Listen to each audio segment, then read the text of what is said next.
desde que iniciamos esta enseñanza de Apocalipsis. Hemos recorrido temas muy interesantes como las 4 formas de interpretar el Apocalipsis.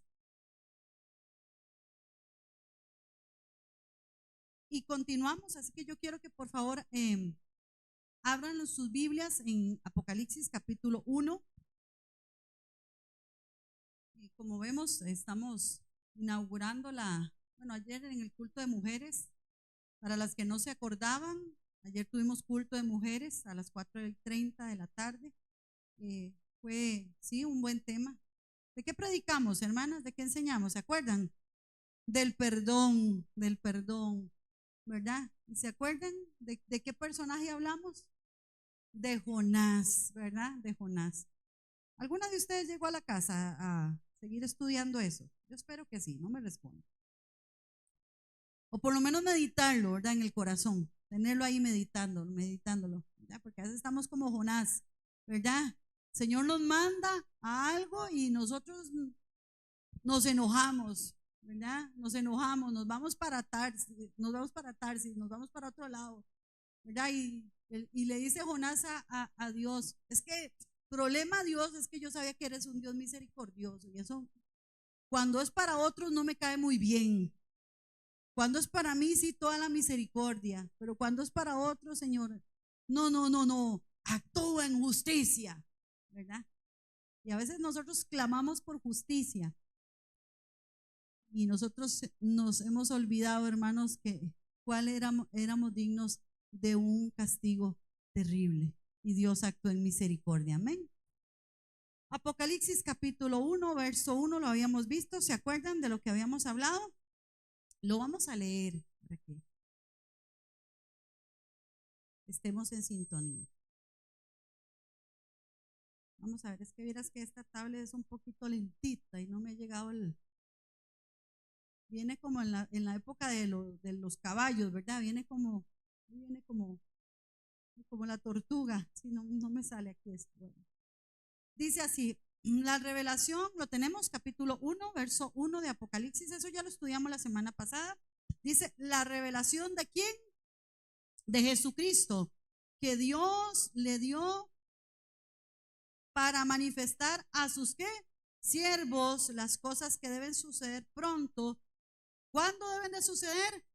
Pronto. Y la declaró enviándola por medio de su ángel a su siervo Juan. Ahí quedamos en ese versículo, en el versículo 1. Así que si usted no ha estado estos domingos, no es que no se ha perdido, o si se ha perdido ciertas cosas, que le invitamos a que por favor nos visite ahí en YouTube, están las predicaciones, por el Facebook también, pero estábamos teniendo problemas con el internet, entonces no quedaron muy fluidas, pero para que usted se ponga en sintonía. La revelación de Jesucristo habíamos hablado, ¿verdad? Que no es solamente una revelación que Jesucristo, que Dios Padre da de Jesucristo, sino que le pertenece a Él. También hablamos, ¿se acuerdan de aquella cadena? Dios se la da ¿a quién? A Jesucristo, y Jesucristo se la da ¿a quién? Al ángel, y del ángel se la da a Juan, y Juan se la da a los siervos, ¿verdad? Esa es la forma en que el tema de este primer versículo o lo que es la revelación se le da a Juan, ¿ok?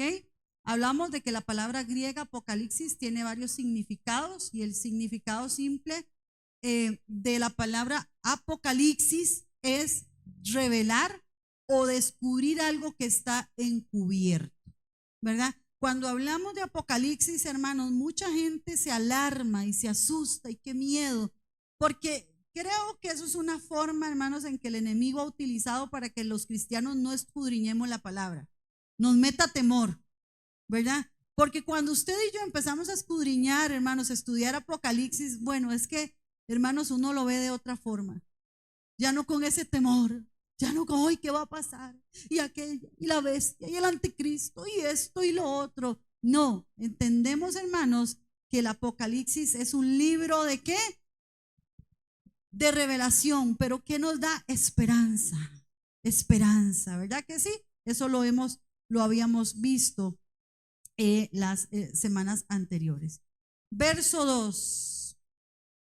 Es una revelación de Jesucristo. Entramos de una vez en materia, ya habíamos visto versículo 1, verso 2. ¿Qué se me hizo mi esposo? Se me perdió.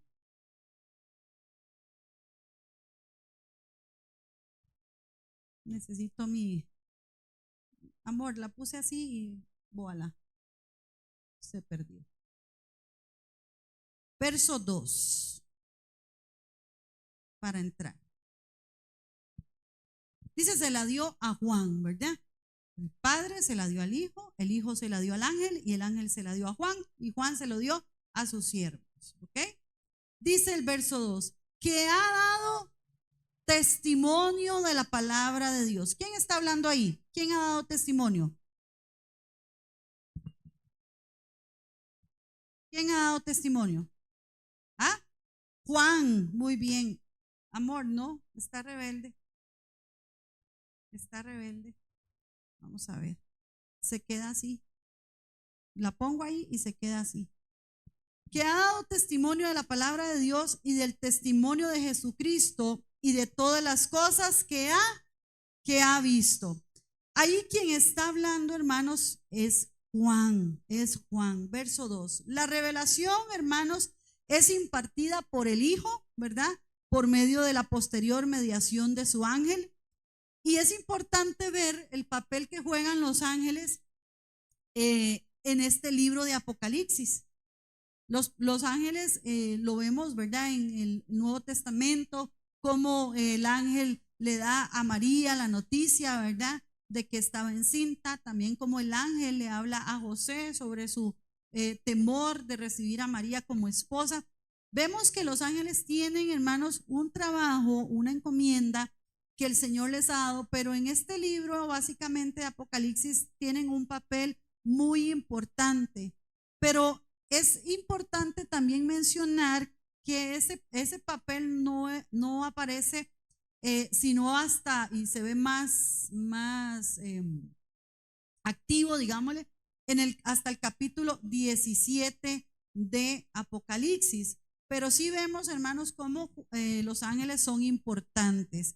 Y yo quiero que leamos el capítulo 17, verso 17. Para que veamos también el trabajo de los ángeles. Con respecto a los ángeles, hermanos, es importante mencionar que tenemos que tener cuidado, ¿verdad? Porque también hay gente que ha dicho a través de la historia que ángeles le han revelado cosas, ¿verdad? Y eso no es así, no era un ángel. Apocalipsis 17, 17, ¿qué dice?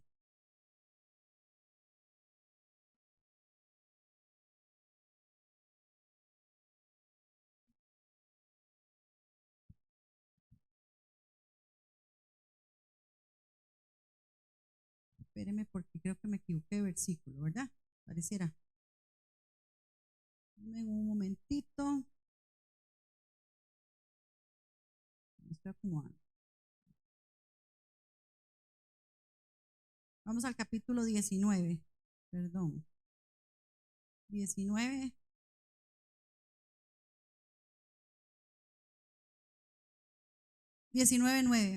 Dice, y el ángel me dijo, ¿quién le dijo? El ángel, escribe, bienaventurados los que son llamados a la cena de las bodas del Cordero, y me dijo, estas son palabras verdaderas de Dios. Apocalipsis 21:9, estamos viendo cómo el ángel, ¿verdad? Tiene esa labor dentro de este libro de Apocalipsis. Vino entonces a mí uno de los ¿qué? 7 ¿qué? Ángeles que tenían las 7 copas llenas de las 7 plagas postreras y habló conmigo diciendo, ven acá, yo te mostraré la esposa del Cordero. Y capítulo 22, verso 16. Yo, Jesús, he enviado ¿qué? Mi ángel para daros testimonio de estas cosas en las iglesias. Yo soy la raíz y el linaje de David, la estrella resplandeciente de la mañana. La revelación, hermanos, no es una especulación humana, es palabra de Dios y el testimonio de Jesucristo. En el Nuevo Testamento, la palabra de Dios es casi siempre la palabra hablada más bien que la escrita. Cuando hablamos del término la palabra de Dios, es la palabra hablada. Ahora, en el capítulo 1, verso 9, de ahí mismo de Apocalipsis,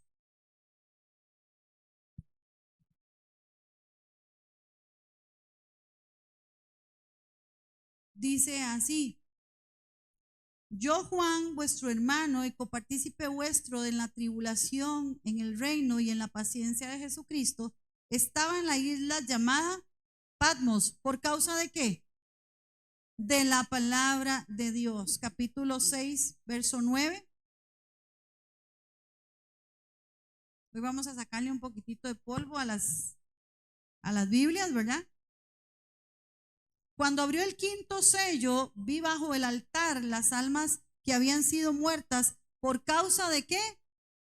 De la palabra de Dios y por el testimonio que tenían. Y el último versículo con referencia a este tema de la palabra de Dios es el verso 20, capítulo 20, perdón, verso 4. Apocalipsis 24.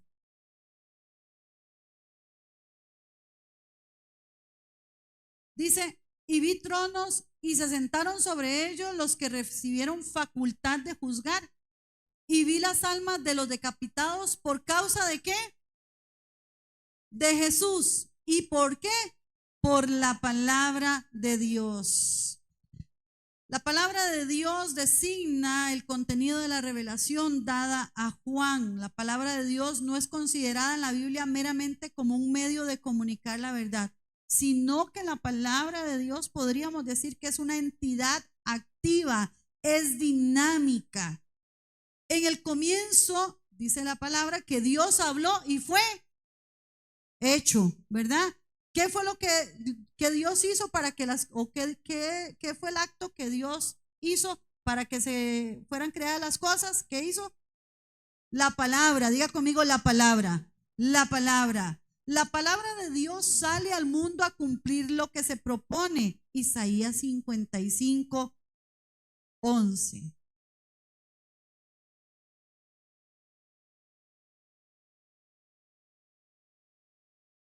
Isaías 55, 11. Estamos en el capítulo 1 de Apocalipsis, así que no se les olvide, no perdamos ahí en lo que estamos transmitiendo. Capítulo 55, verso 11. Si alguien lo tiene y me lo puede leer bien fuerte.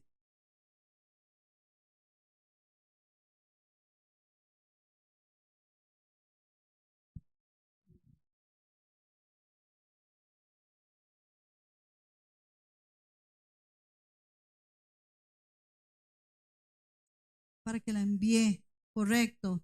Así será mi palabra que sale de mi boca. ¿Qué va a pasar con esa palabra que sale de la boca de Dios? No volverá a mí vacía, sino que hará lo que yo quiero, ¿verdad? Y ahí está hablando Dios, ¿verdad? Al fin la palabra de Dios irá adelante y sus propósitos, iglesia, esos propósitos redentores serán llevados a la consumación. Es significativo, hermanos, que la única arma de Cristo, este Cristo conquistador, es la espada que surge de su boca. ¿Se acuerda cuando lo hablamos en Apocalipsis capítulo 19, verso 5? Apocalipsis 19, 15, perdón.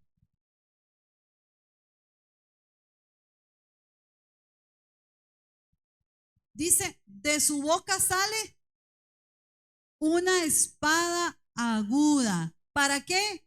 Para herir con ella a las naciones. Esta espada, hermanos, recuérdense que Apocalipsis es un libro, y eso quiero que lo tengan muy presente en sus mentes. Es un libro cargado de simbolismo, ¿verdad? No es que va a venir Jesús, ¿verdad? Y va a tener literalmente una espada, ¿verdad? Sino que esa espada que representa la palabra, la palabra, la palabra. El testimonio de Jesucristo. Dice, es un testimonio presentado por Jesucristo. El verso 2 en el que estamos, ¿ok? Vuélvete ahí al verso 2. El testimonio de Jesucristo.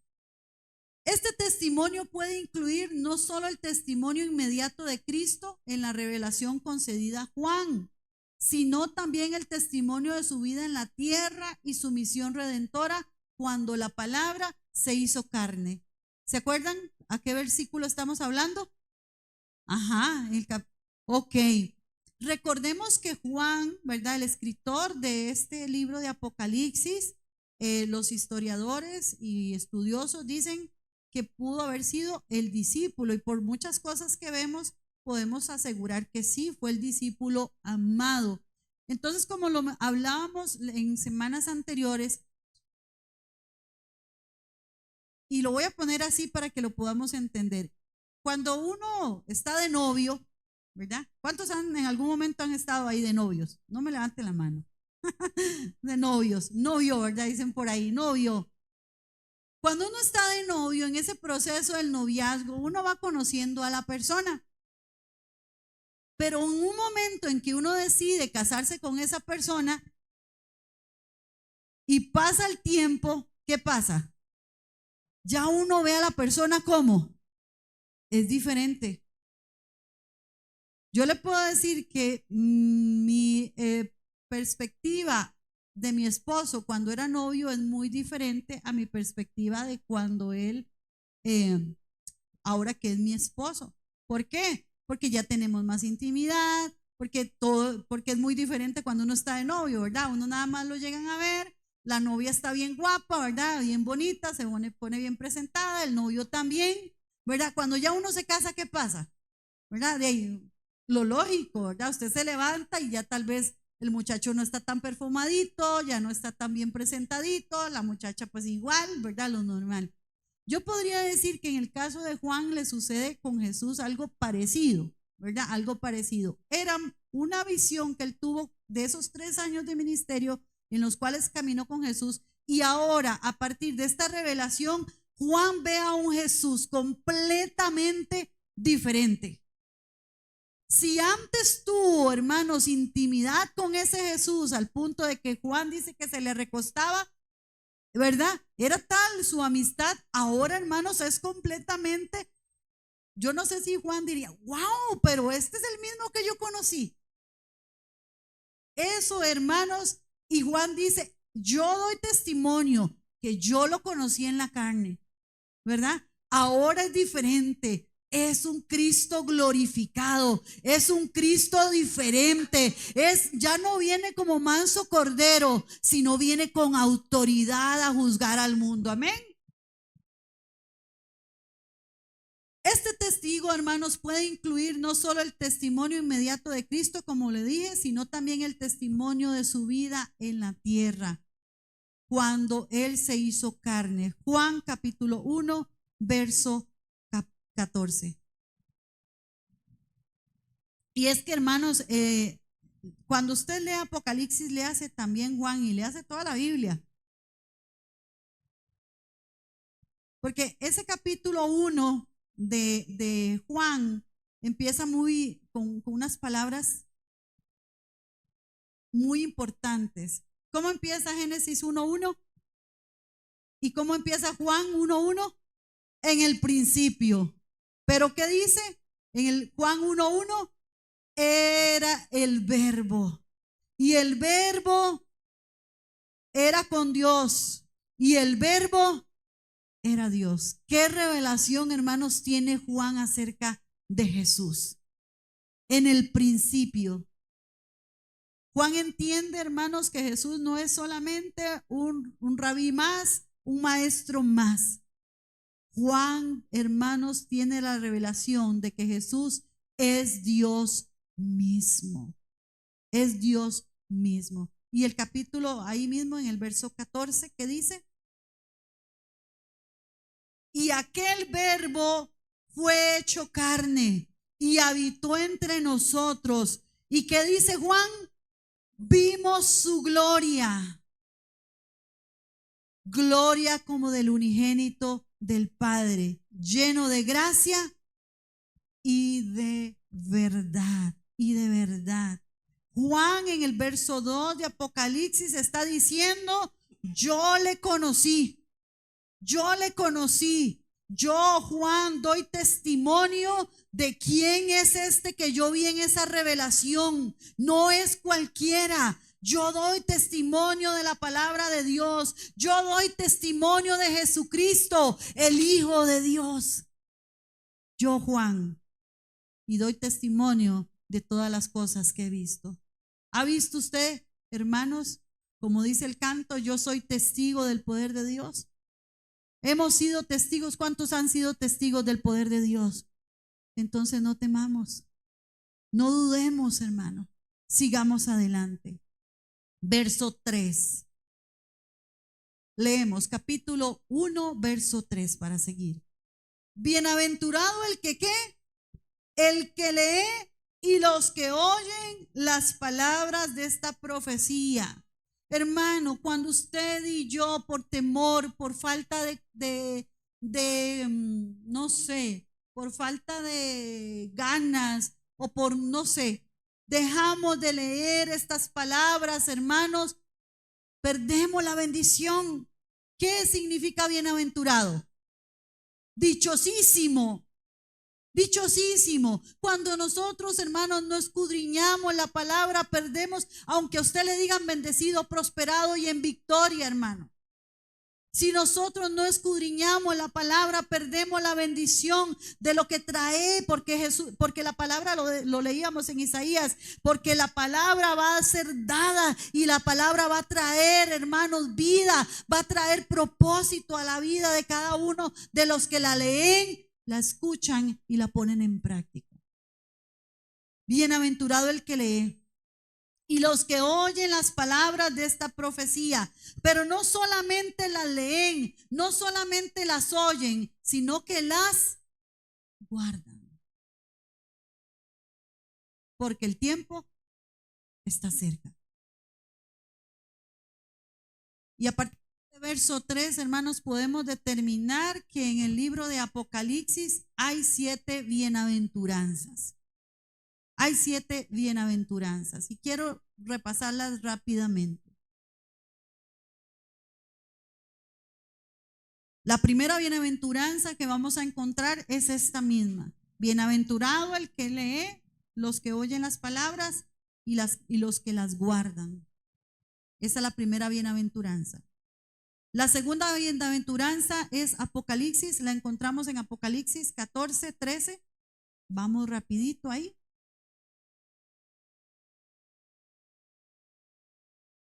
Dice así, Apocalipsis 14, 13.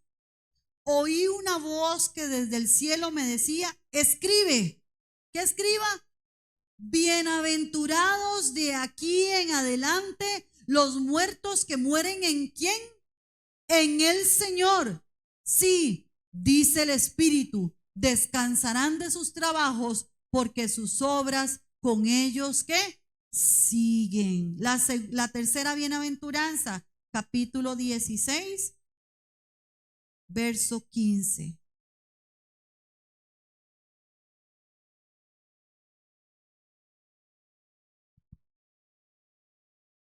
¿Lo tenemos? He aquí, capítulo 16, verso 15. He aquí, yo vengo como ladrón. Bienaventurado el que vela y guarda sus ropas para que no ande desnudo y vean su vergüenza. ¿Cómo viene él? Como ladrón. ¿Y cómo viene el ladrón?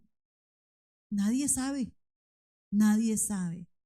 Y así, hermanos, es la venida del Señor.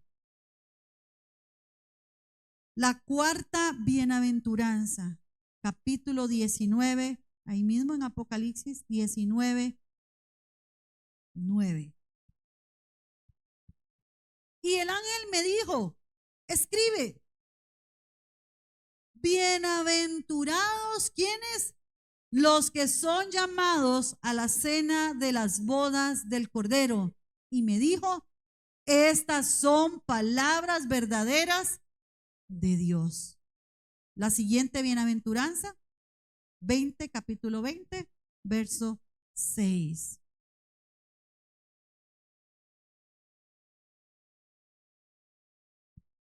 Bienaventurado y santo el que tiene parte en la primera resurrección. La segunda muerte no tiene potestad sobre estos, sino que serán como sacerdotes de Dios y de Cristo y reinarán con él 1000 años, 1000 años. Y la última y séptima bienaventuranza. Vamos a ver.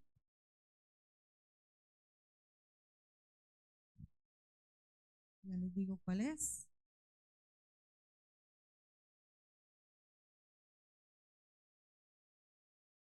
Capítulo 22, verso 7.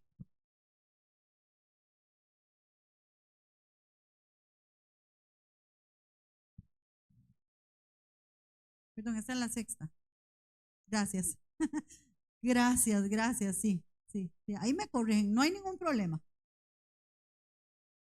Eso quiere decir que entonces están anotando y eso me consuela. 22:7. ¿Qué dice? He aquí vengo pronto. Bienaventurado, ¿qué? El que guarda las palabras de la profecía de este libro. Jesús promete una bienaventuranza a quienes guardan y obedezcan, hermanos, las enseñanzas del Apocalipsis. Leer y escuchar la palabra no es suficiente, hermanos, si no va seguido de la obediencia. Y la última bienaventuranza la encontramos ahí mismo en el capítulo 22, verso 14. Bienaventurados los que lavan sus ropas para tener derecho al árbol de la vida y para entrar por las puertas de la ciudad. Bienaventurados. La salvación, hermanos, viene, aleluya, a través de Jesucristo y de mantener nuestras vestiduras limpias. Limpias.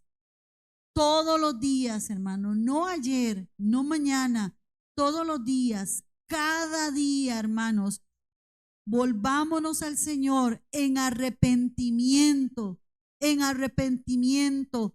Si usted dice, hermana, pero ¿de qué yo he pecado? Yo no tengo nada de que arrepentirme. Bueno, dígale al Señor, muéstrame, Señor, qué hay en mi corazón. Yo creo que todos, hermanos, aquí sin excepción, aquí el que dice, yo no tengo de qué arrepentirme, no he entendido, hermanos. Todos tenemos algo de qué arrepentirnos todos los días de nuestra vida, hermanos. Es mantener esas vestiduras lavadas, limpias, hermano. Solo los creyentes, lavados por la sangre del Cordero, tienen derecho a participar de la vida, del árbol de la vida. Continuamos con el verso 4 de Apocalipsis, capítulo 1.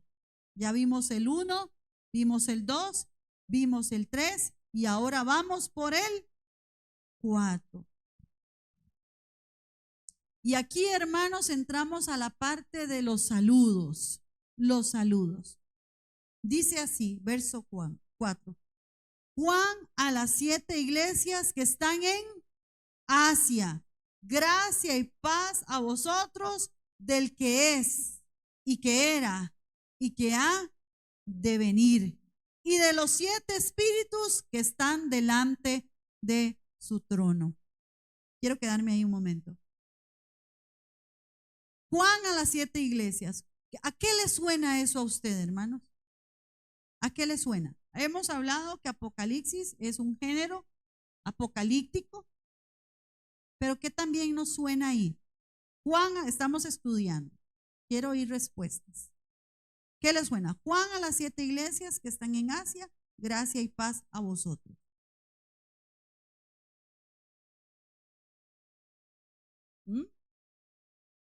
¿Qué les suena eso? Marilyn, Alicia, Ronald y Daira. ¿A qué les suena eso?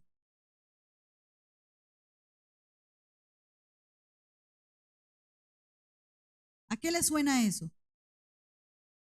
¿Mm? Gracia y paz, dice. Gracia y paz, ¿a quién? A vosotros. Suena a carta, suena a carta. Apocalipsis también podríamos decir, hermanos, que es una carta, es una carta.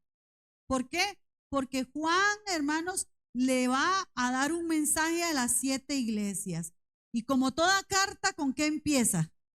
Con un saludo, ¿verdad? Cuando leemos las cartas paulinas, vamos a ver, ¿verdad? Yo, Pablo, siervo del Señor, os saludo, gracia y paz, ¿verdad? Es una carta. Es la forma corriente, hermanos, este mensaje, este saludo de una introducción usada en el mundo antiguo para escribir cartas. Y esto, hermanos, también nos habla de que este libro se desarrolló en la historia, ¿verdad? Vemos como Juan tiene un público al cual, o un destinatario al cual él va a enviar este mensaje. Las 7 iglesias eran 7 congregaciones concretas, y ahí vamos a verlo en el capítulo, parte del 1 y del 2. Eran 7 iglesias o congregaciones concretas que, si las buscamos dentro de la historia, aparecen en lo que era la provincia romana de Asia. Pero usted se ha preguntado, hermanos, ¿por qué solo 7? ¿Alguien se ha preguntado? ¿O usted ha investigado en algún momento? O no sé, esto de Apocalipsis es y de toda la Biblia hay que hacerle, ¿verdad? Hay que ser como niños muchas veces, preguntar. Mi hija mayor, hermanos, desde pequeñita, hermanos, fue una niña muy curiosa, y ella me hacía unas preguntas, hermanos, que Keila siempre ha tenido siempre yo pienso que ella va muy avanzada para la edad. No estoy diciendo que no estoy diciendo que es superdotada, sino que es una persona muy curiosa y siempre me ha hecho preguntas que a veces uno no consideraría que son de la edad de ella. Pero nosotros tenemos que ser así muchas veces dentro del estudio de la palabra. ¿Por qué solo 7 iglesias? ¿Alguien No, pastor, gracias. ¿Otra persona? ¿Alguno otro? Yo sé que el pastor está ya ansioso de que yo le dé el púlpito para que él enseñe, pero pastor, ahorita no. No es tu turno. ¿Alguien ha pensado por qué solo 7 iglesias? ¿Será que solo habían 7 iglesias? ¿Ah? ¿Por qué? Porque alguno de los que me hizo así, ¿por qué cree que no solo habían 7 iglesias? ¿Ah? ¿Mm? ¿Keila? Porque eran las más importantes, dice Keila. ¿Cree ella?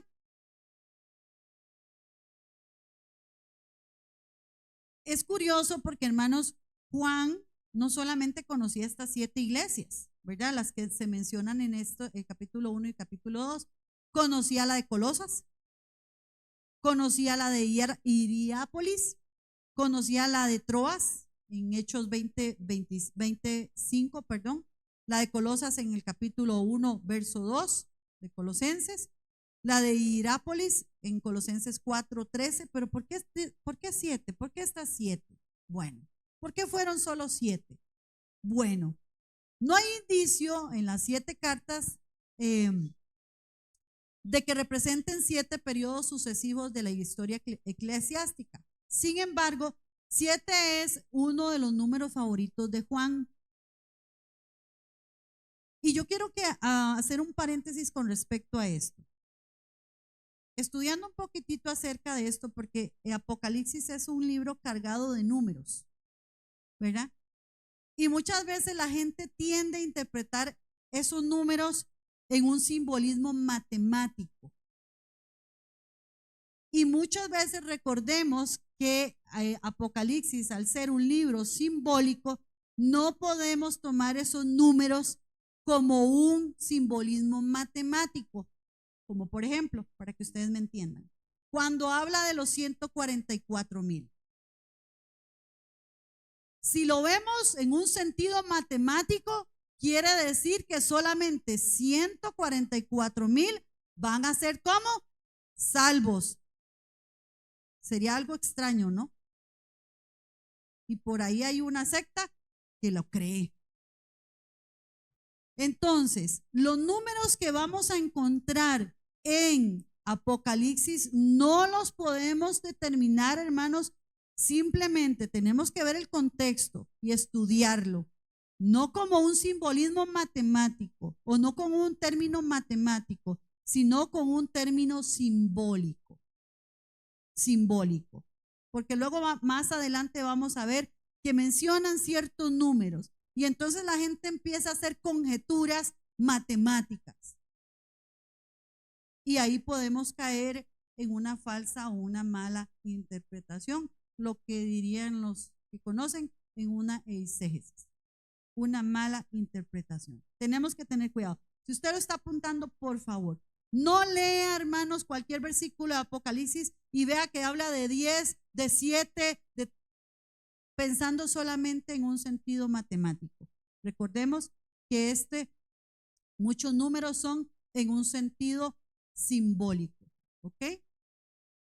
Sin embargo, 7 era uno de los números favoritos de Juan y parece tener el simbolismo. ¿Qué significa el 7? Perfección, dice Marilyn. Le voy a decir que el 7 significa plenitud, plenitud. Y Juan estaba bien identificado con esto. ¿Por qué? De modo que no pudiera ser una representación, perdón, de modo que esto pudiera ser una representación de la totalidad de la iglesia. Por eso llama 7 iglesias. No solo porque, o sea, no era porque solamente existían esas, sino porque esas 7, hermanos, representan la plenitud o la totalidad de la iglesia. Porque si usted empieza a leer una a una, los problemas que se reflejan en cada iglesia y por la cual es censurada son problemas que se han desarrollado aún en la iglesia del día de hoy. Eso es lo que plantea este estudio con respecto a esto sobre las 7 iglesias. Ahora, 7 no es, porque muchas veces dicen, hay gente que dice, ¿cuál número quiere? El 7, porque es un número sagrado, ¿verdad? No sé cuántos han oído, o el 7, porque, ¿verdad? En eso también tenemos que tener cierto cuidado. Tenemos que tener cuidado, porque los seres humanos muchas veces, aunque no jugamos juegos de azar, vemos en números como cierta mística, ¿verdad? Por ahí dicen el martes 13, ¿verdad? Ni te cases ni te embarques, ¿verdad? Viernes 13. Los seres humanos somos dados, hermanos, a darle misticismo a los números y tenemos que tener mucho cuidado con eso. ¿Por qué? Por ejemplo, en el capítulo 13 de Apocalipsis, si yo digo que el 7 es el número de Dios, tengo que tener un poquito de cuidado. ¿Qué dice? Capítulo 13, verso 1.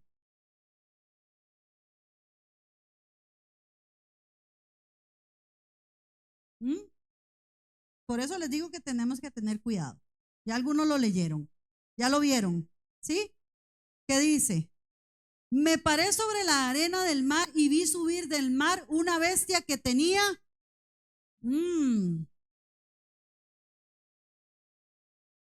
y 10 cuernos, y en sus cuernos 10 diademas, y sobre sus cabezas un nombre blasfemo. Por eso les digo, hermanos, que tenemos que tener cierto cuidado, ¿verdad? En no tomar los números como algo, ¿verdad? Ahora, les voy a explicar, aunque no me toca todavía eso, para que ustedes no se queden con la idea, porque yo sí me quedé con la idea, yo dije, pero carambas, ¿cómo es esto? Si uno siempre el número 7 lo ha identificado como, ¿verdad? Como el número perfecto, como, ¿verdad? Ok. Recordemos que el simbolismo del número 7, ¿cuál es? Plenitud, plenitud.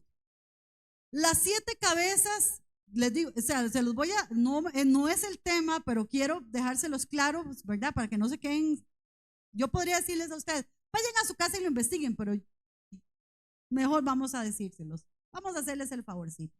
Las 7 cabezas representan una plenitud de poder, pero de un poder como humano y político. Este poder humano y político es opuesto a Dios. Así como el 7 en Dios habla de perfección santa, hermanos, el 7 en la bestia habla de ¿qué? De una imitación completa, pero corrupta. ¿De qué? Del poder divino. Recordemos, hermanos, que el Satanás es un ¿qué? Es un imitador. Es un imitador. El significado aquí es de diversidad dentro de una unidad básica. Entonces, por eso tenemos que tener cuidado. No idealizar o no divinidad, o no sé, vamos a ver el verbo para eso. O no darle una divinidad a un número, sino revisar el contexto.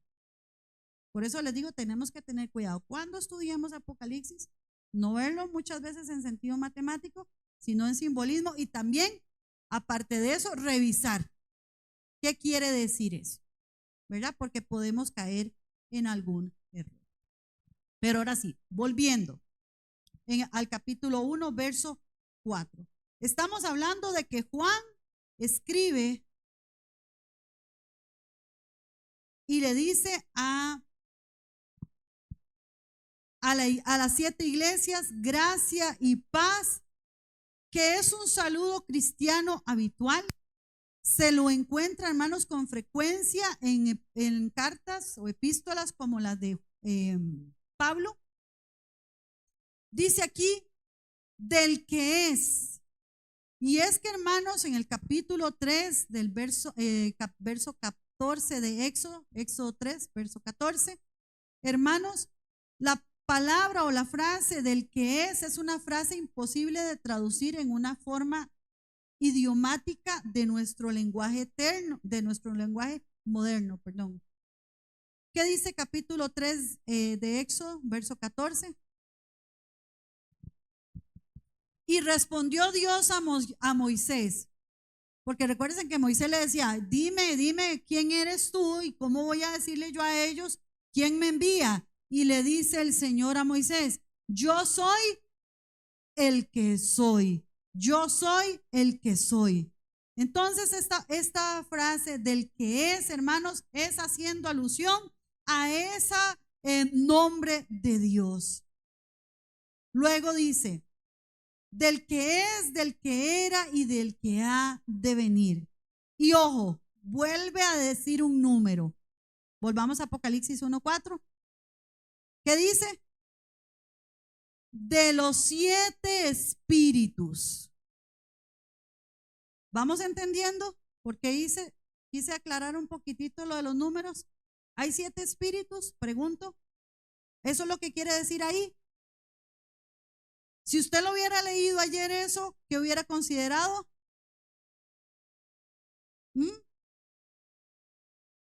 Juan a las 7 iglesias que están en Asia, gracia y paz a vosotros, del que es y el que era y que ha de venir, y de los 7 espíritus que están delante de su trono. Si usted lo hubiera leído ayer, ¿qué hubiera considerado? Que hay 7 espíritus. Pero ya entendimos que no es un número, que es un, ¿qué? Un símbolo, pero sí me están entendiendo. Qué dicha. Significa, hermanos, que el Espíritu Santo está pleno, es un Dios perfecto, es completo y sin defecto. Estamos hablando de algo completo, perfecto. Dice el capítulo 3, verso 1. Escribe al ángel de la iglesia en Sardis, el que tiene los 7 espíritus de Dios. Vuelve a hablar de los 7 espíritus. Capítulo 4, verso 5.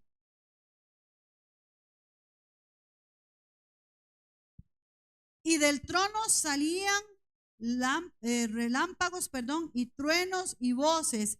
Y delante del trono ardían 7 lámparas de fuego, las cuales son los 7 espíritus de Dios.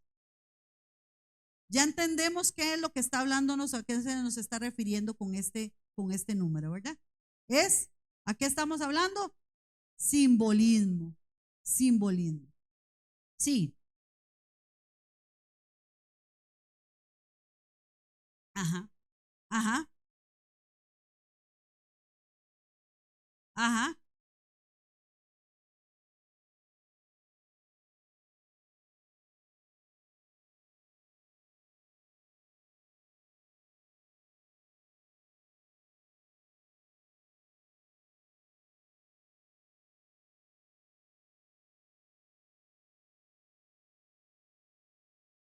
Ok.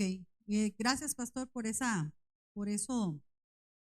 por ese ejemplo. Sí, porque no sé, o sea, para eso estudiamos, hermano. Decía el pastor que para uno estudiar tiene primeramente que desaprender para poder aprender.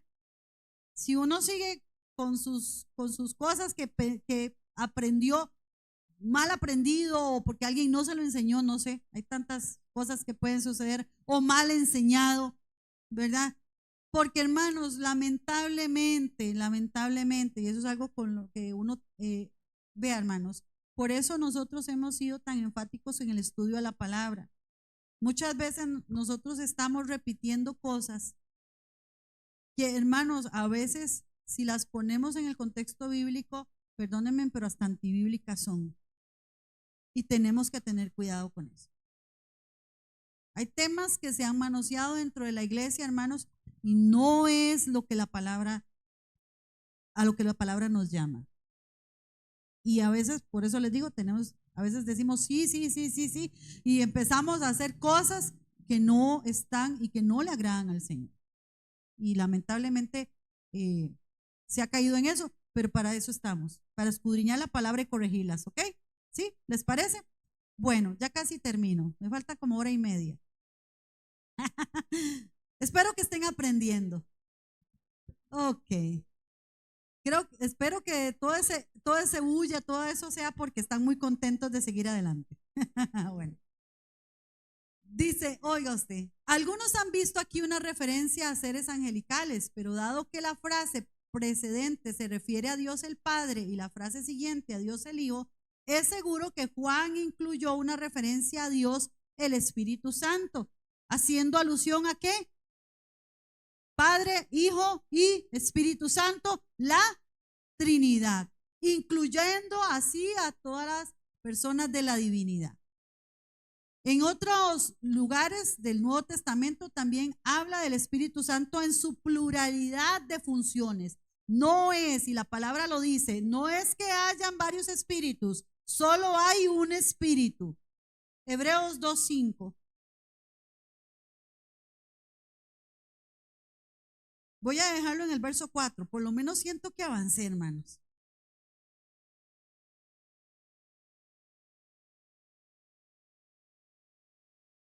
Yo les dije que íbamos como a versículo por domingo, pero gracias a Dios logramos avanzar. Hebreos.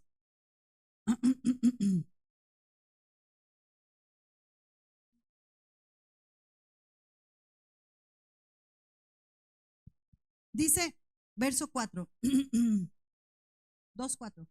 Testificando Dios juntamente con ellos, con señales y prodigios y diversos milagros y repartimiento de quién? Del Espíritu Santo según su voluntad. Primera de Corintios 12:11.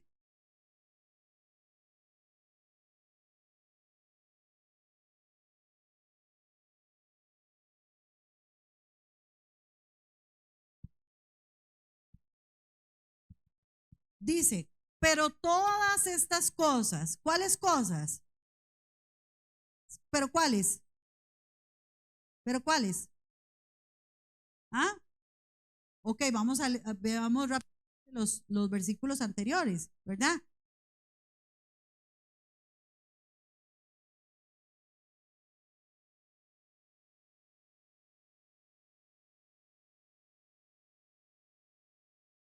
palabra de sabiduría, palabra de ciencia, fe, dones de sanidades, hacer milagros, profecía, discernimiento de espíritus, diversos géneros de lenguas, interpretación de lenguas. Verso, ¿qué dijimos?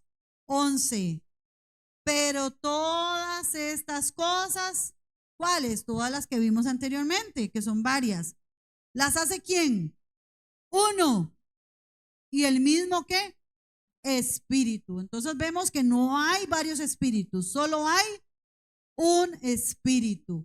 Y el último capítulo que quiero ver con esto, la última cita, 14:32, de ahí mismo de Primera de Corintios. Para que les quede claro, hermanos, porque habrá gente que dice, pero ¿cómo, hermana? Y dicen 7 espíritus, y son 7 espíritus. Ok, no, ahí vemos con estas referencias.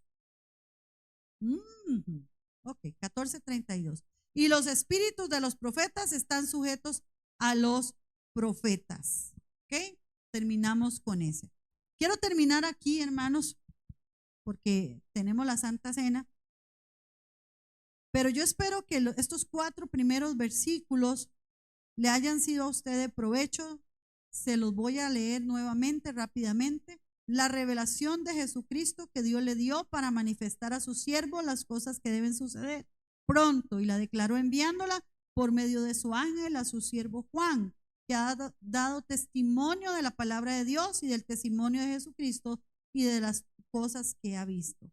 Bienaventurado el que lee y los que oyen las palabras de esta profecía y guardan las cosas en ella escritas, porque el tiempo está cerca. Juan a las 7 iglesias que están en Asia, gracia y paz a vosotros del que es, del que era y el que ha de venir, y de los 7 espíritus que están delante de su trono. Y vamos a continuar en la próxima semana, si el Señor nos presta la vida.